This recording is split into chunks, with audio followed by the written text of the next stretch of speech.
Everyone and आज ना मैं आपके पास एक बड़ा ही ऐसा टॉपिक लेके आई हूँ जो हमें पता ही है कि सबकी लाइफ में होता है, stress.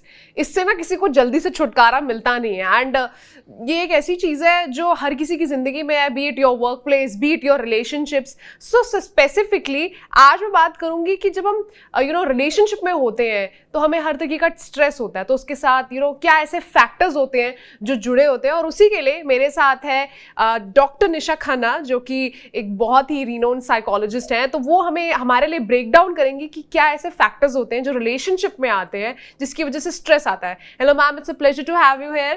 Thank you, same here. So I want to ask you, जैसे रिलेशनशिप में कोई इंसान है, अब देखो एक्सटर्नल स्ट्रेस हो गया, जैसे आपका वर्क प्लेस का स्ट्रेस है या कुछ है, वो तो चलो हुआ, लेकिन उसके अलावा रिलेशनशिप में ऐसे क्या फैक्टर्स होते हैं जिनकी वजह से रिलेशनशिप स्ट्रेसफुल बन जाता है? आप कहते हो यार ये तो सिर दर्द हो गया मेरे लिए। सबसे पहली चीज़ कम्युनिकेशन। अगर आप खुलकर अपने दिल की बात नहीं कह पाते हैं तो वो एक सबसे बड़ा फैक्टर भी है हमारी, जो इनकम्पैटिबिलिटी में भी रोल प्ले करता है। और रिश्तों में अगर हम अपने दिल की बात खुलकर नहीं कह पाते, या एक तो है हम कह नहीं पाते, दूसरा सामने वाला सुन रहा है, सुनना जिसमें लिसनिंग स्किल्स का रोल आता है कि सामने वाला उस बात को ध्यान से सुन रहा है। दूसरा सिर्फ सुनना ही नहीं, उसे समझना भी, कॉम्प्रीहेंड भी करना कि वो किस तरीके से और क्यों ऐसी बातें कह रहा है या कर रहा है। तो वो सारी चीज़ें कहीं ना कहीं मेजर रोल प्ले करती है, क्योंकि आप अगर अपने दिल की बात खुलकर नहीं कह पाओगे तो आप कन्फ्रंट नहीं कर पाओगे, और कन्फ्रंट नहीं कर पाओगे तो कहीं ना कहीं ग्रजेस आपके मन के अंदर रहेंगे और जो अल्टीमेटली रिलेशनशिप को खराब ही करेंगे। सेकेंड फैक्टर अगर हम बात करते हैं, वो कहीं ना कहीं हमारे रोल्स एंड रिस्पॉन्सिबिलिटीज़ की बात करते हैं। जब आप एक एज ए कपल आप एक रिलेशनशिप में होते हो या आप मैरिड लाइफ में हो, तो कुछ काम आप करते हो, कुछ आपका पार्टनर करता है। एक जैसे डिवीजन ऑफ लेबर जिसे बोलते हैं कि आप क्या रोल प्ले कर रहे हो, सामने वाला क्या कर रहा है। अगर आप हॉलीडे प्लान कर रहे हो तो सामने वाला हॉलीडे प्लान करने में कितना इंटरेस्ट ले रहा है, क्या वो पूरा हॉलीडे खुद ही प्लान कर रहा है, टिकट बुकिंग से लेकर एवरीथिंग, और किस हॉलीडे डेस्टिनेशन सामने वाला जाना चाहता है। तो ये दोनों का एक जैसे बोलते हैं ना कॉमन फैक्टर होना बहुत ज़रूरी है, क्योंकि अगर हमारे रोल्स एंड रिस्पॉन्सिबिलिटीज़ नहीं होंगे डिवाइड, चाहे आप अगर डेट प्लान कर रहे हैं, how you will go out for a dinner और ए मूवी इवन, क्या सिर्फ एक ही पर्सन एफर्ट ले रहा है, क्या दोनों पर्सन एफर्ट ले रहे हैं, तो वो भी एक इंपॉर्टेंट रोल प्ले करता है। थर्ड थिंग है, अगर हम रिलेशनशिप्स की बात करें तो आपके जो लाइफस्टाइल और हैबिट्स हैं वो एक मेजर रोल प्ले करते हैं स्ट्रेस में। जैसे फॉर एग्जांपल मान लीजिए आपके स्लीपिंग आवर्स क्या है, आपको सुबह जल्दी उठने की आदत है, आपको सुबह रात को लेट सोने की आदत है, तो अगर वही मिसमैच है तो वहाँ भी एक प्रॉब्लम होता है। Absolutely. क्योंकि स्टाइल और हैबिट्स में मेजर रोल होता है। अभी मैं रिसेंटली एक कपल के साथ डील कर रही थी, उनकी शादी को 2-3 साल हुए थे, तो the wife was complaining my husband is not an organize person. उसको एक ड्रेस पहनना होता है, वो पूरे बेड पर 4, मतलब earlier it was she said कि 10 शर्ट्स बाहर होती थी और 10 ट्राउजर्स बाहर होती थी, और फिर वाइल गोइंग बैक वो उसको दोबारा भी मीरा भी नहीं रखता था। मोस्टली कॉमनली कंप्लेंट होता है वाइफ्स का, टॉवल को बेड पे रख देना, शूज़ को पर्टिकुलर जगह पर नहीं रखना, या अगर खाने की टेबल पर बैठ के हैं तो खाना भी कोई डालकर सर्व करे, अपने आप नहीं लेना। तो ये जो लाइफस्टाइल और हैबिट पैटर्न्स हैं, चाहे आप वॉशरूम जा रहे हो या कैप नहीं आपने बंद किया आई वुड से टूथपेस्ट का, तो ये छोटी छोटी बातें आपके लाइफस्टाइल और हैबिट पैटर्न्स का रोल प्ले करती हैं जो एक रिलेशनशिप का बॉन्ड बनाने में। और ये छोटी छोटी बातें भी कई बार बहुत बार मेल्स ने मुझे बोला है कि वाइफ मेरी आके शूज़ कहीं और ड्रॉप कर देती, अपना हैंडबैग कहीं और रख दिया, ड्रेस कहीं और लगा दी, तो टॉयलेट का आपने पुश बटन नहीं प्रेस किया, लाइट्स ऑन है, एसी चल रहा है। तो ये छोटी छोटी बातें कहीं ना कहीं स्ट्रेस का फैक्टर्स भी बनती हैं रिलेशनशिप में। फोर्थ फैक्टर आता है trust issues. Trust issues major role play करते हैं, आप अपने पार्टनर पर कितना विश्वास करते हैं। और आजकल जहाँ टेक्नोलॉजी का है तो मोबाइल्स के पासवर्ड शेयर करना, ईमेल के पासवर्ड शेयर करना, इंस्टा, और करना भी नहीं चाहिए, because that's your personal space, privacy. You can, if अगर आपका पार्टनर देखना भी चाहता है, बोलो मैं मोबाइल खोल के दे देता हूँ या दे देती हूँ, आप देख लीजिए, क्योंकि ट्रस्ट एक मेजर चीज़ है जहाँ पर वो मेजर रोल प्ले करता है। चाहे आप इंस्टाग्राम हो, चाहे वो फेसबुक हो या ट्विटर हो, ये सारे मीडियम जो सोशल मीडिया के थ्रू है। और कई बार क्या होता है कि अगर मूड ख़राब है तो आप अपनी स्टेटसेस क्या लगाते हैं, तो वो भी रिलेशनशिप में फाइट कर मेजर रोल प्ले करते हैं। ट्रस्ट इश्यूज कई बार आपके चाइल्डहुड इश्यू से भी आते हैं और कई बार आपके प्रीवियस रिलेशनशिप से भी आते हैं। तो अगर आप विश्वास नहीं कर पा रहे हैं पार्टनर पर, आप पार्टनर को लेकर, अनदर पॉइंट इज पॉजेसिव है, आप जेलस फील कर रहे हैं, आप उसे किसी के साथ शेयर नहीं कर सकते अगर वो किसी से हंस के बात कर रहा है, या उसकी हर एक बात करने के तरीके पर आप बार बार नैग कर रहे हैं, ऐसे मत करो, इस फ्रेंड से बात मत करो, जिसे कंट्रोलिंग फैक्टर्स भी बोलते हैं। आप अपने फैमिली मेंबर से बात नहीं करिए, आपके फैमिली मेंबर्स ने मुझे ऐसे ट्रीट किया, you didn't take the stand for that, तो वो भी एक पॉसेसिवनेस का ही हिस्सा है।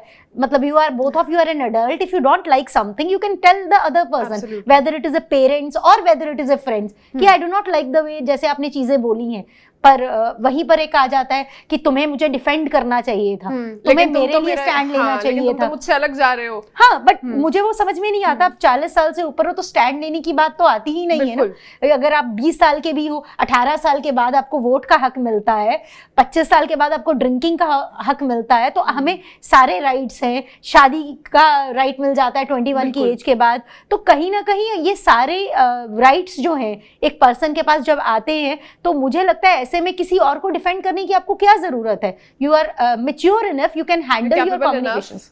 हाँ, और अगर आपको नहीं आता है बात करना, किस तरीके से बात करनी है या उनको किस तरीके से बोलना है, तो वो स्किल सेट को सीखा जा सकता है, कम्युनिकेशन के सॉफ्ट स्किल्स को सीखा जा सकता है, जो आराम से पॉसिबल है। आई थिंक आज के डेट में ना लोग थोड़ा आई वुड से, जैसे आपने बोला एक बड़ी फेमस मूवी है हम तुम, अगर उसका डायलॉग आपने सुना हो, रानी मुखर्जी लिटरली ऐसे बोलती है, तुम तो तौलिया लाओ टाइप हो। अब तौलिया लाओ टाइप का मतलब वही जो आपने बोला कि बहुत ही डिसऑर्गेनाइज्ड, तौलिया इधर मोजे उधर।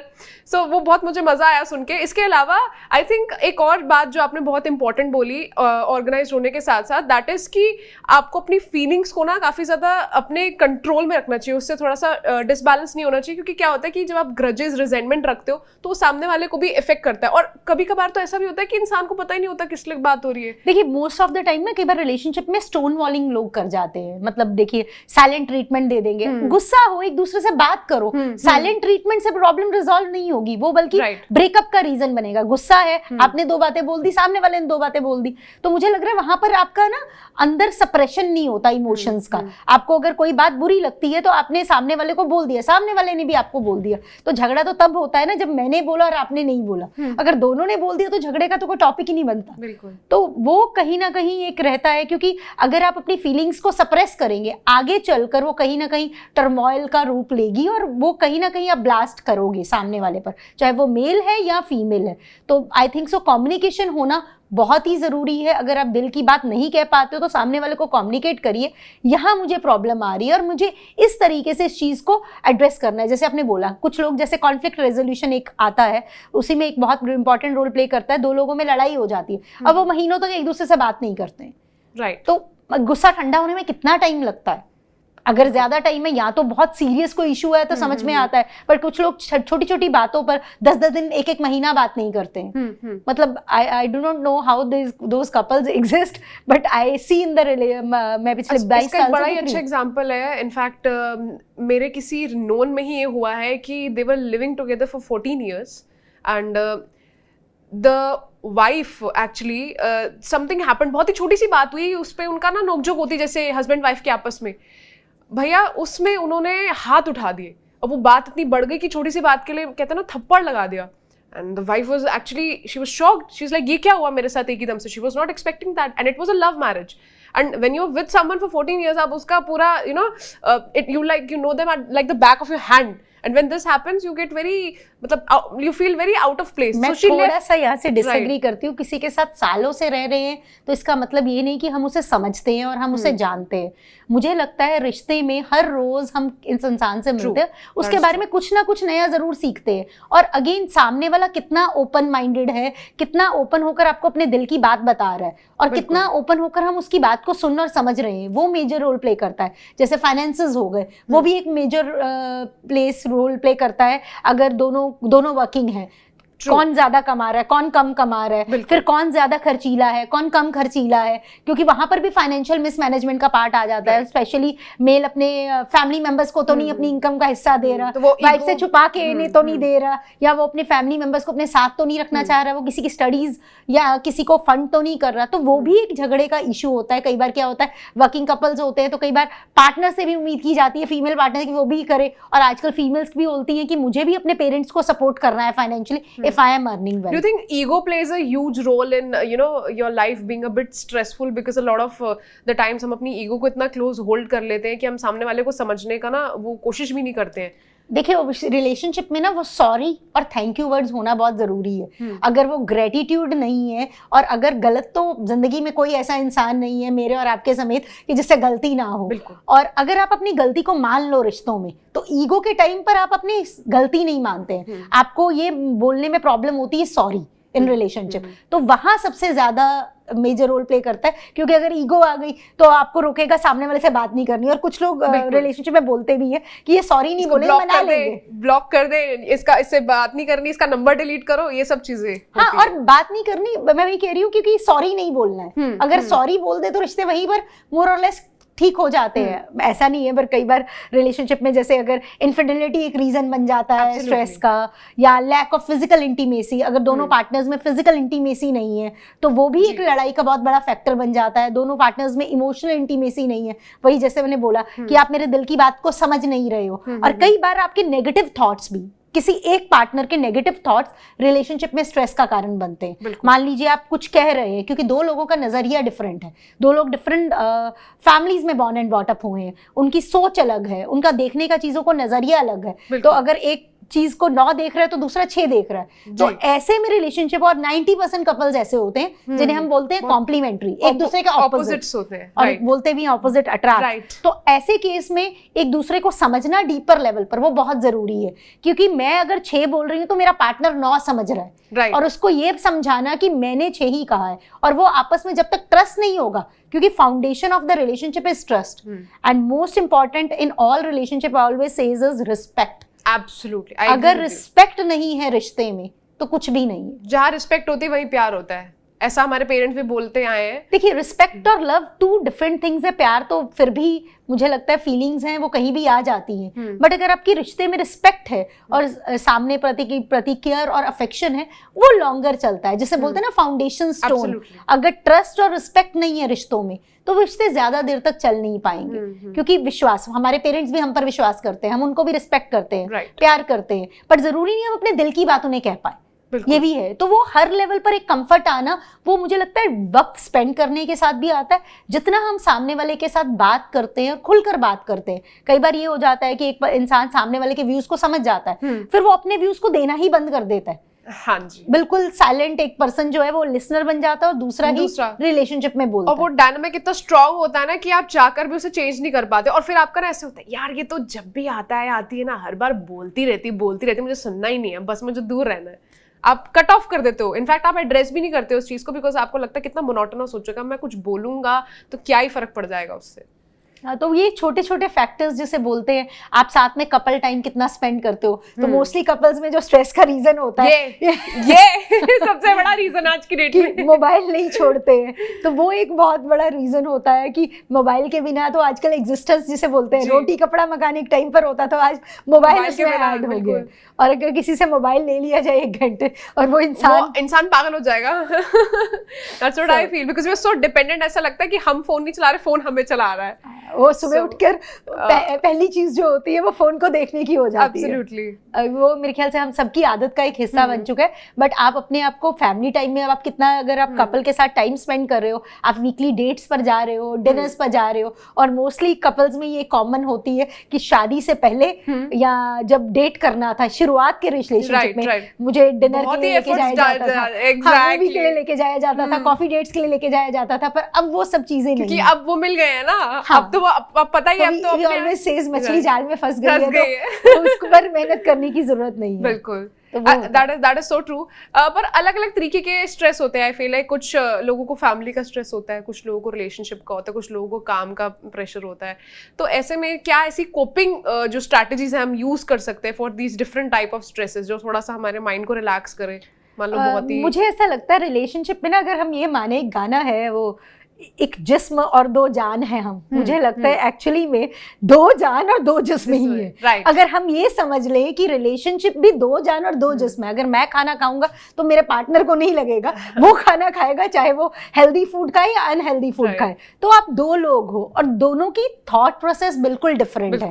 तो जब स्ट्रेस का लेवल हाई है तो अगर मैं फिजिकल एक्सरसाइज करूंगी, मेरा पार्टनर नहीं करेगा, तो उससे उसके जिसे बोलते हैं बॉडी में या उसकी हेल्थ में फर्क नहीं जैसे कहते हैं ना, मैंने खाया तुमने खाया, एक बात नहीं है वैसा। नहीं है, मैं भी कह रही हूँ ना, वो गाना थोड़ा सा बना जरूर है but I do not agree with that song. तो कहीं ना कहीं ये रोल प्ले करता है कि फिजिकल हेल्थ का आपने अपनी ध्यान रखना है। अगर आप ध्यान रखेंगे, मे बी अगर आपका पार्टनर नहीं ध्यान रखा, हो सकता है वो आपसे इंस्पायर हो जाए। पर कई बार क्या होता है, मेरा पार्टनर नहीं कर रहा है तो मैं भी नहीं करूंगा या करूंगी, वो योगा नहीं कर रहा है मैं नहीं करूंगा, वो योगा नहीं कर रही है, वो जिम नहीं जा रही है मैं जिम नहीं जाऊंगा। हमारी आदत है ना, because we are humans, we tend to pick the negative points first. कोई हाँ, इंसान क्या healthy कितनी मर्जी तारीफ कर लो, वो एक आधी कुछ आपने इंसल्ट कर दी, वो सबसे पहले वही बोलेगा, अरे तुमने कैसे बोला।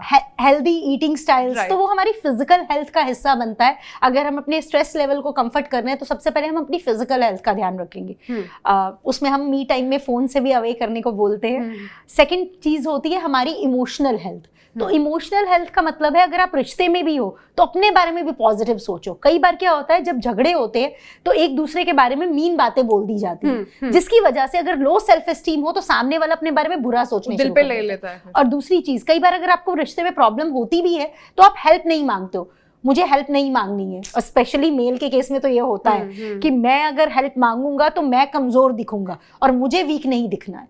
तो आस्किंग एंड रिसीविंग हेल्प, चाहे वो मेल हो या फीमेल हो, अगर आप रिश्ते में किसी भी प्रॉब्लम में जा रहे हैं तो हेल्प मांगी, वो बहुत एक इंपॉर्टेंट रोल प्ले करता है। तो वो हमारी जिसे बोलते हैं साइकोलॉजिकल ग्रोथ का हिस्सा है, जिसमें हम अपनी पॉजिटिव क्वालिटीज के बारे में सोचते हैं। सामने वाले की पॉजिटिव क्वालिटीज के बारे में सोचना और अपनी पॉजिटिव क्वालिटीज के बारे में सोचना, वो भी एक मेजर रोल प्ले करता है।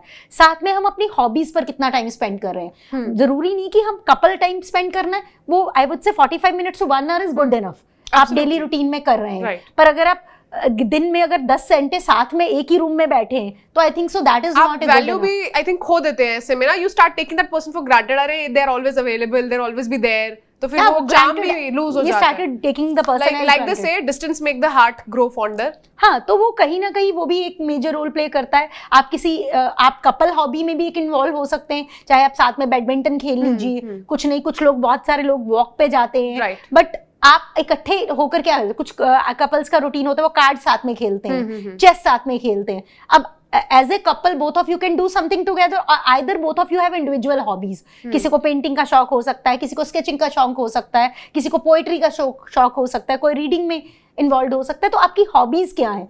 I prefer always and suggest always कि अगर आउटफ्लो ऑफ एनर्जी हो, जैसे रीडिंग है वो इनटेक ऑफ एनर्जी है। अगर हम बात करें वॉचिंग टीवी और मूवीज और matches, that is again intake of energy. तो आई ऑलवेज सजेस्ट कि अगर स्ट्रेस को रिलीज करना है तो आउटफ्लो ऑफ एनर्जी चाहिए। Third, comedy. वो हमेशा मैं कपल को बोलती हूँ कि आप दोनों साथ में बैठ के कॉमेडी वॉच करिए। लाफ्टर, चाहे आप स्टैंड अप कॉमेडीज देखने जाइए या लाफ्टर शोज या रोम कॉम्स देख लीजिए, जिससे दोनों का एक तो लाफ्टर साथ में हो जाएगा और दोनों का कपल टाइम भी स्पेंड हो जाएगा अच्छे से। अगर आपको stress buster, it will make your mood light. हाँ, एंडोर्फिन्स रिलीज होते हैं बिकॉज जब आप कॉमेडी वॉच करते हैं। फोर्थ हम फैक्टर बोलते हैं हेल्दी लाइफस्टाइल ईटिंग, तो है ही स्ट्रेस को रिलीज करने के। साथ में आपको सोशलाइज करना भी जरूरी है। आपके एज ए कपल अगर फ्रेंड्स है बहुत अच्छी बात है, बट आपके इंडिविजुअल फ्रेंड्स भी होना जरूरी है। जिसे बोलते हैं बॉयज का मी टाइम, गर्ल्स का मी टाइम। इवन आप आई वुड से साल में 1-2 बार अगर ट्रिप्स पर भी जा सकते हैं मी टाइम में, चाहे वो गर्ल्स इकट्ठे होकर फीमेल्स जाएं और बॉयज जाएं, एंड दैट्स वेरी गुड। उनका अपना इंडिविजुअल स्पेस होता है जिसमें वो बात कर सकते हैं जिस टॉपिक पर वो बात करना चाहते हैं। तो वो बहुत रिश्तों में जरूरी है, क्योंकि कई बार हम एज ए कपल ही बन के रह जाते हैं, हमारी इंडिविजुअलिटी खो जाती है। और ये मेल और फीमेल दोनों के केस में होता है। अगर फीमेल को पसंद नहीं है कि इन-लॉज घर पे आके रहे तो मेल ने कट ऑफ कर दिया इन-लॉज के साथ। वाइस वर्सा, अगर मेल को पसंद नहीं है तो फीमेल ने अपने पेरेंट्स के जहां जाना कम कर दिया। तो वो सब फैक्टर्स कहीं ना कहीं स्ट्रेस का रोल प्ले करते हैं, चाहे वो रिलेशनशिप हो चाहे वो मैरिड हो।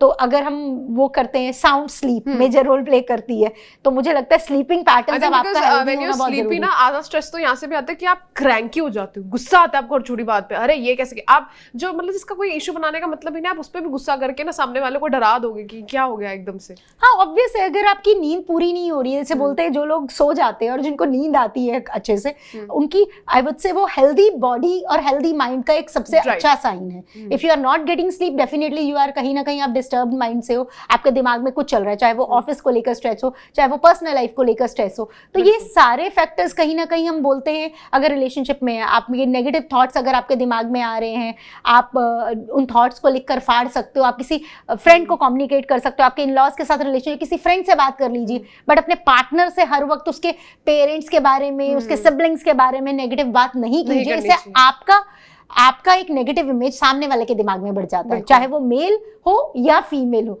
आई रिमेंबर अनदर केस में एक फीमेल ने मुझे मेल ने कंप्लेंट किया, ये मेरे पेरेंट्स के बारे में बोलती है, वो कंजूस है, मम्मी ऐसा नहीं करती वैसा नहीं करती, and this lady has a beautiful relationship with in-laws. Oh okay, and he was trying मतलब आगे से वीडियो वाले पीछे से she complains, is it like normal है ना रिलेशनशिप में कि आप अगर right, even if you don't like something, you discuss with the partner also. हां, तो उसने ऐसे बोल दिया कि भाई यहाँ तुम्हारी मम्मी ने ये अच्छा नहीं किया, वो अच्छा नहीं किया, तो ही टुक इट एज कि ये मेरे माँ बाप को अच्छा नहीं समझती। Even the in-laws and the women both had a very good relationship with each other. But क्या होता है, देखिए नेगेटिव थॉट्स आते हैं, आप नेगेटिव थॉट्स आके अपने जाके फ्रेंड्स को बता दीजिए, आप नेगेटिव थॉट्स आके आपने किसी अपने पेरेंट्स को बता दिया, बट आप अपने नेगेटिव थॉट्स आके पार्टनर को बता रहे हो, तुम्हारी मम्मी ने ऐसा किया, उनकी वो भी उन्हीं की मम्मी के बारे में, तो दैट्स अ बिट क्योंकि क्या होता है, इंटरेक्शन पॉजिटिव होना जरूरी है। तो मैं कपिल को बोलती हूँ कि 45 मिनट में एक दूसरे को टाइम दीजिए बिना टीवी और मोबाइल के। That is बिना टीवी और that is very hard to do by the way। पहले नहीं होता था, अब ज्यादा हो गया है क्योंकि हम लोग इतना रील स्क्रॉलिंग के एरा में है ना। तो मैं देखती हूँ आजकल कपल साथ में बैठे होते हैं, even on the dinner table they will be scrolling their phone until the food arrives and then my parents are like, ये देखो ये है तुम्हारा फ्यूचर, तुम भी ऐसे करोगे, like अरे it's disastrous to even think about that। So that is called quality time। और उस quality time में अगर एक दूसरे के साथ पॉजिटिव बात करें, बिल्कुल एक दूसरे के बारे में पॉजिटिव बात एक दूसरे के बारे में और जाने, क्योंकि कई बार तो ऐसी चीजें होती हैं आपको पता भी नहीं होता। Maybe you discover some side which is very unpredictable about your partner. Maybe you should go on adventures, you know like trekking, ऐसे माउंटेन, ये सब चीजें। मतलब एक ड्रैग करेगा ना, मैंने देखा दूसरा भी साथ साथ चला जाता है, वो इन्फ्लुएंस में आ जाता है थोड़ा, बी इट गुड और bad habits. No, it's again about that, अगर आप रिलेशनशिप को बनाना चाहते हो तो डेफिनेटली आप कुछ चीजें उन सामने वाले की भी अडॉप्ट करेंगे और सामने वाला भी आपकी चीजें, इट्स अ म्यूचुअल थिंग, तभी तो रिलेशनशिप बनता है। अगर एक ही तरफा से होगी तो वो तो कॉम्प्रोमाइज होगा। रिलेशनशिप में अगर कॉम्प्रोमाइज या एडजस्टमेंट होता भी है ना, वो दोनों तरफ से होना चाहिए। अगर म्यूचुअल नहीं है तो फिर तो आप समझौते की जिंदगी गुजार रहे हो, रिश्ता नहीं, आप तो खींच रहे हो उसको जबरदस्ती। अब आपको एवेल्युएट करना है, आप रिश्तों को खींच रहे हैं कि चला रहे हैं और भगा रहे हैं। आई थिंक आज की डेट में तो सब लोग रिश्तों को खींच ही रहे हैं, बिकॉज सिचुएशनशिप का जमाना ma'am, I won't lie, everybody is so stressed, they like we don't know where we are going, we want to be in this but we are not sure. So anything you would like to say on that? What's your take on situationships? देखिए surety, देखिए relationship में even अगर कोई पूछने भी आता है, reminder मेरे फ्रेंड सर्कल में बहुत सारे लोगों ने पूछा, और कई साल पहले वैसे date for 1.5 year, it's okay, nothing wrong in that, and after that you decide na, because first 6 months every relationship is the hunky dory, you try to no, that's I'm saying it, उस वक्त आप अपना best of the relationship present करते हो और best side दिखाते हो। उसके बाद आपकी रियल साइड समझ में आती है कि आप रियलिटी में हो कैसे, आपके एक्चुअल में रिएक्शंस क्या हैं, आपके एक्चुअल में आपकी थॉट प्रोसेस क्या है, आप किस तरह के इंसान हो। क्योंकि कई बार क्या होता है, आप किसी से मिलते हो तो आपकी प्री कंसीव्ड नोशंस होते हैं उस इंसान के बारे में, सामने वाले ने या लोगों से आपने उस इंसान के बारे में क्या सुना है, तो आप उसी एंगल से चीजों को देखते हो। अब जब आपका 6 month का टाइम, कितनी देर कोई नाटक कर लेगा, कितनी देर कोई दिखावा कर लेगा, और कितना इन्फ्लुएंस रहेगा जब आप सामने वाले को अपना बिहेवियर दिखाओगे, तो कहीं ना कहीं उसका दिमाग लगेगा कि यार what I thought and what this person is, these are two different things। Exactly। और कभी-कभी आप अपनी पर्सनालिटी को उस तरीके से मोल्ड करते हो, मैं तो ऐसी हूं, when you're not that person but you're trying to showcase that and you don't know why you're doing it। कभी-कभी ऐसा भी होता है कि आप अकेले में, यार मैंने ऐसा क्यों किया, मैं इतना तो नहीं हंसती, मैं क्यों हंसी, लाइक उसका तो जोक भी फनी नहीं था, लेकिन मैं ऐसे मैं इतना क्यों अट्रैक्ट हो गई कि मैंने उसको इतनी लायबिलिटी दे दी कि I just laughed, oh my God he is like the funniest person. But it may be also that may be आपको उस वक्त वो जोक अच्छा लगा होगा इसलिए आप हंस दिए, that is also a thing. Because क्या होता है Yeah, but the joke wasn't funny, by the way. I think it's fairly attraction. Attraction हाँ, is the तो part. आई वुड से आई थिंक सो 2-3 दिन पहले हम बात कर रहे थे किसी से, तो मेजर रोल क्या प्ले करता है, तो the person was into extra marital affair. Oh, So we were shoot. talking about that why you are attracted towards that person.